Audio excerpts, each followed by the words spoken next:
literally hundreds of records a week for Roundabout, and a lot of the stuff sounds as if it's been turned out on a computerized conveyor belt.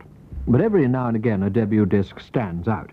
And this was the case with Tunbridge Wells-based Tony's Defenders and their first disc, Since I Lost You Baby. Keith Harrison spoke to lead singer Tony Diamond an hour ago. Well, now, a lot of people listening right now wouldn't call this music. Do you think that the pop scene has improved artistically in the past few months or years? Yes, I think the groups now that are not so good are dropping by the wayside. I think standard of groups now is much higher. You say the standard of groups is much higher now. In what way is it higher? Musically and vocally, I think people are starting to appreciate the better things in music, and the group sound is getting better and better all the time.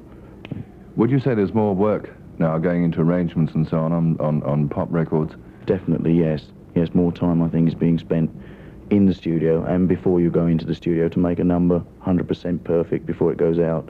When I was talking to you just now, I said I wouldn't mention the Walker Brothers, but I must do since we're talking about the arrangement. Is there any deliberate copying of the Walker Brothers in this disc? No, well, not from my personal view, being the singer. Mm-hmm. I naturally do sing that way, and I think it's more me, this disc, shall we say.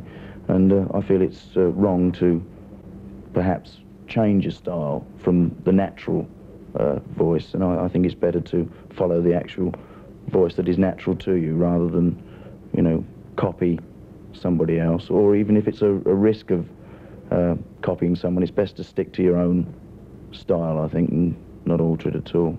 Now, Tony, obviously this can't be bread and butter to you at the moment. Where does your bread and butter come from? Well, we're just battling at the moment, We're getting quite a lot of work here and there with gaps in between, but we're getting enough to, just make a living at the moment, and hoping that perhaps the record will break big, or one big break could mean that, we start to earn a reasonable, really reasonable living. Yeah. Well, I hope it does, and I'm sure it will, but can you tell me, a group like yourself doing one-night stands, presumably, this sort of thing, how much sort of cash do you make out of it? That's a very difficult question, because you can have a good week and a bad week. Well, what's a good week? At the moment, well, you could say somewhere 40, 50 pounds. Tony, I think we've done enough talking. Let's have some singing. Would you like to introduce your own disc? BBC style. But of course. This is Tony's Defenders with Since I Lost You Baby.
Tony's Defenders and Since I Lost Your Baby. All the best with it, fellas, too. There's skill and music in that there disc.